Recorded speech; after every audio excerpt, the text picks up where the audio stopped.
নমস্কার সুপ্রিয় দর্শক শ্রোতা সকলকেই স্বাগত হিন্দু লাইফস ম্যাটার ইউটিউব চ্যানেলে।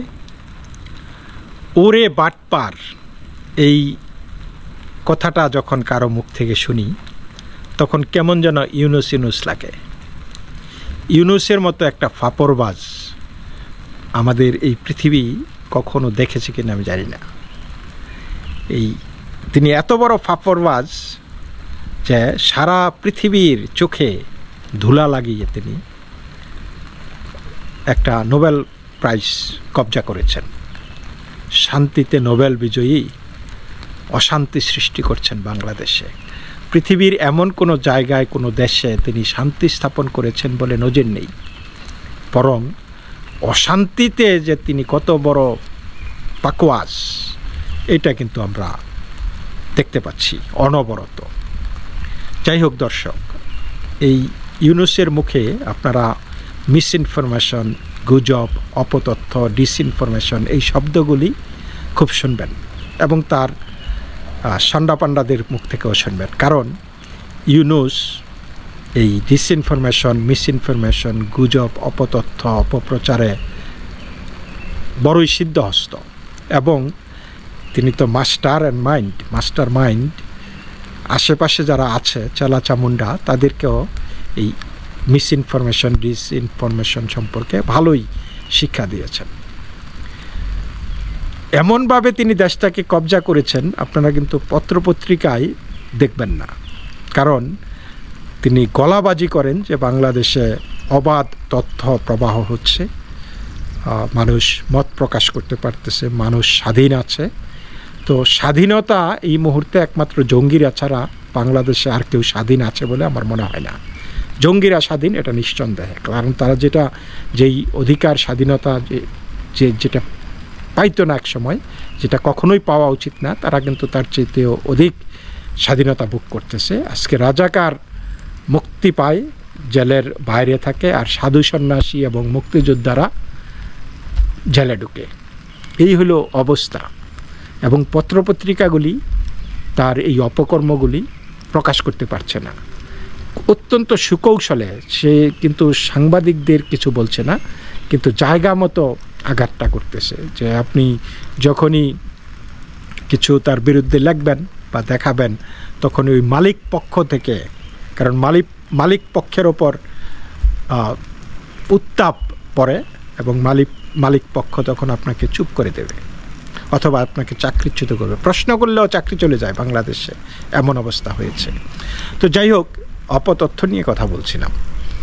তো আমরা সম্প্রতি দেখেছি যে এই সরকারের উদ্ধৃতি দিয়ে বিভিন্ন পত্রপত্রিকা নিউজ করেছে যে বঙ্গবন্ধু জাতির পিতা শেখ মুজিবুর রহমান সহ মুজিবনগর সরকারের যারা মন্ত্রী, ভাইস প্রেসিডেন্ট বা আরও উচ্চপদস্থ যারা কর্মকর্তা, এরকম 400 মানুষের মুক্তিযুদ্ধ সনদ এই সরকার বাতিল করছে এবং তাদেরকে মুক্তিযুদ্ধের সহযোগী বলে আখ্যায়িত করা হবে, নতুন ক্যাটাগরি।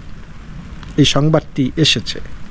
তারপরে নানান মানুষ প্রশ্ন করা শুরু করেছে, নানানভাবে আলোচনা শুরু হয়েছে যে আচ্ছা, যদি বঙ্গবন্ধু যদি মুক্তিযুদ্ধের সহযোগী হয় তাহলে মুক্তিযুদ্ধের নেতৃত্ব কি ইউনুসের বাপে দিয়েছিল? বঙ্গবন্ধু যদি মুক্তিযোদ্ধা না হয়, সহযোগী না হয়, তাহলে মুক্তিযুদ্ধটা কার ডাকে শুরু হয়েছিল? তো এই যে ইতিহাস বিকৃতি, অপতথ্য, মিসইনফরমেশন তারা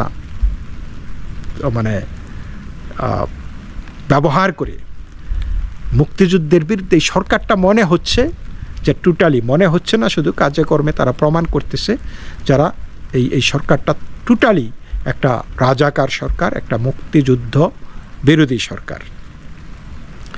এবং এটার অনেক আমরা প্রমাণ দেখতে পাচ্ছি। আচ্ছা, এরপরেই দেখা গেল যে পরের দিনই আবার নতুন বিবৃতি এসেছে যে না, আমরা তো এই বঙ্গবন্ধুর বা তাদের যেই মুজিবনগর সরকারের যারা ছিলেন তাদের তো মুক্তিযুদ্ধ সনদ বাতিল করি নাই, তারা তো মুক্তিযোদ্ধা হিসাবেই স্বীকৃতি পাবে, তারা এটা অপতথ্য, এটা অপপ্রচার।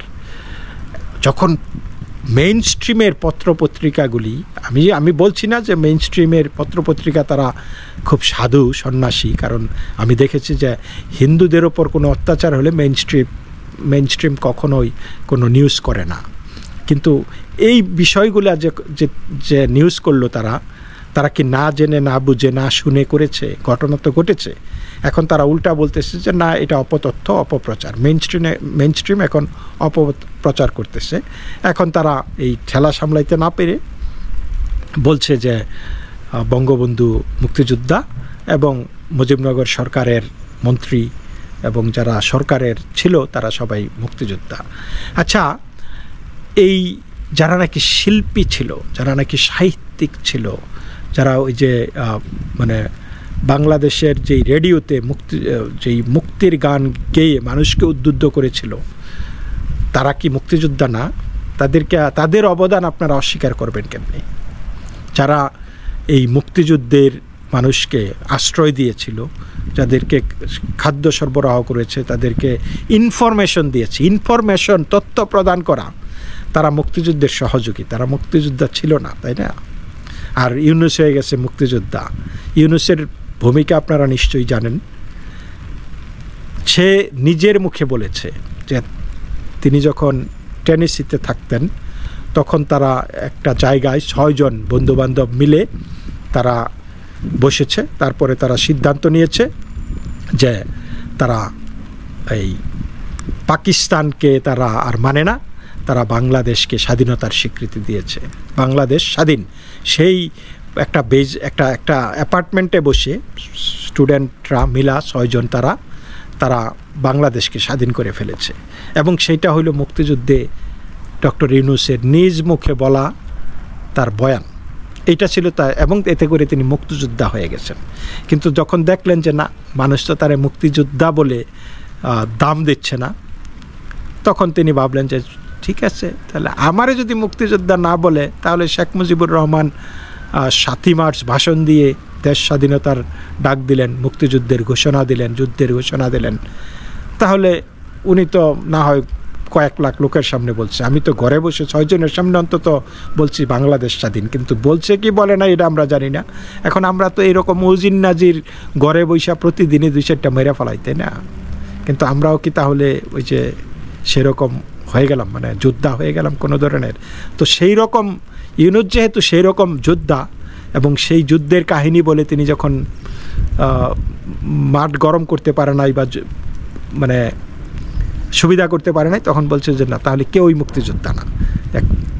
জিনিসটা ওই রকমই। তো যাই হোক, তারা এই বয়ান থেকে তিনি এখন ফিরে এসেছে। তারা বলছে যে না, এটা মিস ইনফরমেশন, বঙ্গবন্ধু এবং মুজিবনগর সরকারের তারা মুক্তিযোদ্ধা সবাই, বাট তারা এখন মুক্তিযুদ্ধের ক্যাটাগরি নিয়ে ব্যস্ত হয়েছে। মুক্তিযোদ্ধাদের নিয়ে এত কসরত না করে, এত কিছু না করে তারা রাজাকার নিয়ে একটু গবেষণা করলে ভালো হইতো না? তারা তো রাজাকার, যেই এখনও রাজাকাররা যা বাংলাদেশের অস্তিত্ব স্বীকার করে না, তাদেরকেও নিয়েই এই সরকার চালাচ্ছে, সেই সরকার রক্ষা করতেছে সেই রাজাকাররা। কিন্তু ঐতিহাসিকভাবে ডক্টর মোহাম্মদ ইউনূস যদি নিজেকে বলে যে আমি একজন মানে শুনশান পবিত্র মানুষ, নিষ্পাপ, তাহলে তার তো কাজে কর্মে সেটা প্রতিফলন দেখা উচিত। কিন্তু আমরা তো সেটা দেখি না। আমরা দেখতেছি তিনি রাজাকারদের নিয়ে কথা বলছেন না, তিনি মুক্তিযোদ্ধাদের বিরুদ্ধে খড়গহস্ত, মুক্তিযুদ্ধ নিয়ে যত ষড়যন্ত্র করতেছে, রাজাকারদেরকে ছেড়ে দিচ্ছে, হাজার হাজার মানুষকে হত্যাকারী, শত শত নারীকে ধর্ষণকারী, অপহরণকারী, গুমকারী, মৃত্যুদণ্ডপ্রাপ্ত জঙ্গিদেরকে ছেড়ে দিচ্ছে, অন্যদিকে মুক্তিযোদ্ধাদেরকে নিয়ে জাল পড়ছে। এটা ইউনূসের কাহিনী। Yunus that's what is doing. এখন মুক্তিযুদ্ধের এত বছর পরে এখন সে মুক্তিযুদ্ধের সংজ্ঞা, মুক্তিযুদ্ধ কারা, এই সংজ্ঞা নিয়ে তিনি ব্যস্ত হয়ে পড়েছেন। তিনি জানেন না মুক্তিযুদ্ধের সংজ্ঞা যেদিন মুক্তিযুদ্ধ হয়েছে যখন থেকে, তিনি কি সেই জানতেন না মুক্তিযুদ্ধ কেন, মুক্তিযুদ্ধ কি, মুক্তিযোদ্ধা কারা? আজকে তিনি মুক্তিযুদ্ধকে নিয়ে ধূম্রজাল সৃষ্টি করতেছেন। একটা ঘোলা জলে মাস স্বীকার করার চেষ্টা করতেছেন। তিনি নিজের অক্ষমতা, নিজের অপারগতা, নিজের রাজাকার চরিত্রকে মানে মহিমান্বিত করার চেষ্টা করতেছেন, কিন্তু তিনি তো মহিমান্বিত হবেন না। আমরা দেখেছি, দেখেন এই বঙ্গবন্ধু, মুক্তিযুদ্ধ, এই সমস্ত ছবিতে শেখ হাসিনার চরিত্রে অভিনয় করার কারণে বা বঙ্গবন্ধু শেখ মুজিবুর রহমান চরিত্রে অভিনয় করার কারণে নায়ক নায়িকাদেরকে গ্রেপ্তার করা হচ্ছে, তাদেরকে পালিয়ে থাকতে হচ্ছে। তাহলে রাজাকার চরিত্রে যারা অভিনয় করেছে তাদের অবস্থাটা একটু জানতে ইচ্ছা করে। এখন আমি কিন্তু রাজাকার চরিত্রে অভিনয় করা সেই মানে অভিনেতা অভিনেত্রীদের কপালে কি হয়েছে এই জাতীয় কোনো রিপোর্ট কিন্তু অদ্যাবধি পেলাম না। তাহলে বোঝা যাচ্ছে যে সেই রাজাকার হইলেই এখন আপনি ভালো থাকবেন, ইউনূসের জমানায় শান্তিতে থাকবেন, শান্তিতে নোবেল পাওয়া অশান্তির এই গডফাদারের আমলে। কিন্তু আপনি যদি মুক্তিযোদ্ধার ভূমিকায় অভিনয় করেন, মুক্তিযোদ্ধা হয়ে থাকেন, মুক্তিযুদ্ধের পক্ষে কথা বলেন, মুক্তিযুদ্ধের সপক্ষের শক্তি হন, তাহলে আপনার কোনো বেল নাই। জিনিসটা আজকে বাংলাদেশে এই পর্যায়ে এসেছে। তো এই জন্যই বলছি যে এই সরকার হি হ্যাজন্ট ডান এনিথিং। তার এই যে মানে উন্নয়নের ফিরিস্তি গায়, কিন্তু এই সরকারের তো কোনো উন্নয়নের কর্মসূচিই নাই। It's everything is bogus. উন্নয়ন করেছেন তিনি তার নিজের জন্য, এই সরকারে তার গার্লফ্রেন্ড থেকে শুরু করে ভাতিজা ভাতিজি ভাই বন্ধু যা আছে একটা সিন্ডিকেট এই সরকারে বসিয়ে দিয়েছে। তিনি একের পর এক সুবিধা নিচ্ছেন। তিনি স্টারলিংককে এনে তার গ্রামীণ ফোনের ব্যবসা মানে পোক্ত করেছেন। তারপরে তিনি 666 কোটি টাকা যেই ট্যাক্স দেওয়ার কথা ছিল সেই ট্যাক্স মওকুফ পেয়েছেন। তার বিরুদ্ধে যেই মামলা ছিল, জালিয়াতির মামলা, প্রতারণার মামলা, সেই মামলা থেকে তিনি ওই মামলাই গায়েব করে দিয়েছেন। শুধু মামলা না, মানে মামলা থেকে আইনিভাবে কিন্তু তিনি অব্যাহতি নেন নাই, তিনি মামলাই গায়েব করে দিয়েছেন। অটোমেটিক মামলা নাই হয়ে গেছে। তারপরে তিনি দেখলেন জাপান সফরে যাবেন। তো জাপান সফরে ওইখানে আগামী 5 বছরে 1 লক্ষ লোকের সেইখানে কর্মসংস্থান হবার সম্ভাবনা, বাংলাদেশি লোকের আর কি শ্রমিক ওইখানে যাবার কথা। তো সেই সুযোগে তিনি এটা হাতছাড়া করবেন কেন? তিনি আদম ব্যবসার লাইসেন্স নিয়ে নিলেন এবং তার সেই এক বন্ধুগোত্রীয় মানুষকে সেই আদম ব্যবসা পরিচালনার দায়িত্ব দিয়েছেন। তারপরে তিনি তার নামে একটা বিশ্ববিদ্যালয়, গ্রামীণ বিশ্ববিদ্যালয় করেছেন। এইটাও টাকা কামানের দান্দা। এরকম মানে অনেক অনেক অনেক ঘটনা তিনি ঘটিয়েছেন এবং সবগুলি আমরা দেখতেছি ব্যক্তিগত বেনিফিটের জন্য। সম্প্রতি এই যে বাজেট এসেছে, বাজেটে বলা হয়েছে যে নোবেল প্রাইজ বা এই জাতীয় যারা পুরস্কার পাবে তাদের অর্থ নাকি করমুক্ত থাকবে। তো বাংলাদেশের মানে যেমন সবাই নোবেল প্রাইজ পেয়ে ফেলাইছে আর কি, এই জন্য করমুক্ত থাকবে। তার মানে কি এই বিষয়টা তাকেই উদ্দেশ্য করে যে তার ওই বিদেশে যেই টাকা পয়সা আছে যেগুলি দেশ থেকে কোনোভাবে কামাই টামাই করে নিয়ে ওইখানে পাচার করে এখন এগুলো আবার দেশে আনবো যাতে কট্টর ট্যাক্স টুক্স দেওয়া লাগে না। এরপরেই আমরা শুনলাম যে তিনি নাকি এখন ব্রিটেন থেকেও ওই রাজা এই যে চার্লস, যেটা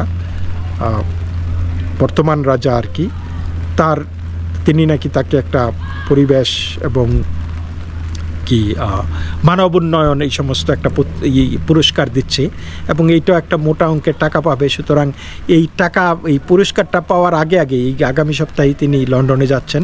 পুরস্কারটা নেওয়ার আগে ওই পুরস্কারের টাকা যাতে ট্যাক্স মওকুফ পাওয়া যায় এটার তিনি সুবিধাটা করে নিলেন। তো এরকম ধান্দাবাজি, এটা পুরা সরকারটাই সে চালাচ্ছে ধান্দাবাজি করে। এবং এই পর্যন্ত তিনি এই গত কয়েক মাসে 10-12টা বিদেশ সফর করেছেন এবং এই প্রত্যেকটা সফর একটাও রাষ্ট্রীয় সফর না, রাষ্ট্রের কোনো কাজে এগুলি লাগে নাই।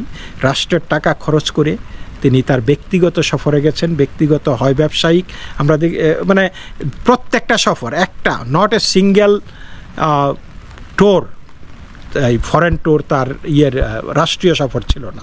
প্রত্যেকটা সফর তার ব্যক্তিগত সফর, কিন্তু এই নানান দানাই ফেনাই করে দেশের টাকা খরচ করে তাহলে তিনি মানে লাভবান হয়েছেন। এই বিষয়টা অনবরত তিনি দেশটাকে লুটে পুটে খাচ্ছেন। আর ওই যে মিসকি শয়তান, তার তো কথা বলার দরকার পড়ে না, কথা বললেই ঝামেলা, এই জন্য তিনি কথাবার্তা বলেন না। কয়েকদিন আগে আমরা দেখেছি যে মাহমুদুর রহমান মান্না, সাবেক ভিপি, তিনি বোধহয় তিনি নাগরিক ঐক্যের সভাপতি বা আহ্বায়ক, তিনি বলেছেন যে ডক্টর মোহাম্মদ ইউনূস কোনো কথার জবাব দেন না, প্রশ্ন করলে উত্তর দেন না, মিষ্টি হেসে বিদায় করে দেন। এবং তিনি প্রশ্ন রেখেছেন তো যে এই যে তিনি যে জবাব দেন না, তিনি কি বোকা?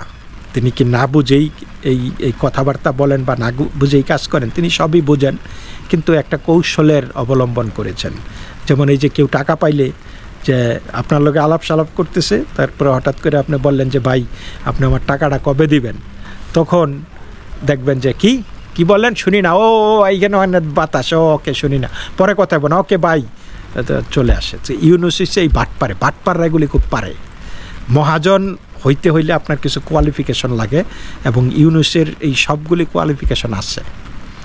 তো এই সে অবস্থা যে নাকি মুক্তিযুদ্ধের মতো একটা খুবই একটা স্যাক্রেড একটা জিনিস নিয়ে এরকম ছলচাতুরির আশ্রয় নিতে পারে, এইরকম হেলাফেলা করতে পারে এই লোক, যে কত বাটপার, কত বড় যে ফাফরবাজ, এটা তো আর বলার অপেক্ষা রাখে না।